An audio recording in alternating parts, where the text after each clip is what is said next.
فرمایا وقتدو بہدی نبیکم، فرمایا لوگوں اگر ہدایت چاہتے ہو تو اپنے نبی والا طریقہ اختیار کرنا. یہ کس کا فرمان ہے جی؟ مولائے علی رضی اللہ تعالی. اگر ہدایت چاہتے ہو تو اپنے نبی والا طریقہ اختیار کرنا. فرمایا فَإِنَّهُ أَفْضَلُ الْحَدْيِ، فرمایا سب سے بہترین طریقہ، افضل طریقہ، فرمایا وہ ہمارے نبی علیہ السلام کا طریقہ ہے جو سب سے بہترین طریقہ ہے.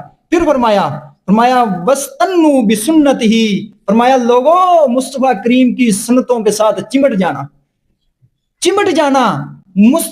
یہ تمسک ہوتا ہے چمٹ جانا کسی چیز کو، کسی چیز کے ساتھ معانقہ کرنا.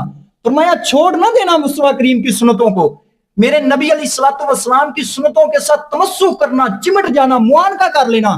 فرمایا اس کو ہاتھ سے چھوڑنا نہ، کیونکہ حضور علیہ الصلوۃ والسلام نے خود ارشاد فرمایا من تمسک بسنتی عند فساد امتی، فرمایا جب فساد امت کے وقت لوگ میری سنتوں کو چھوڑ رہے ہیں، اس وقت جو شخص میری ایک سنت کو زندہ کرے گا، فرمایا فلاح اجر میات شہید، اللہ تبارک و تعالی اس بندے کو 100 شہیدوں کا ثواب عطا کرے.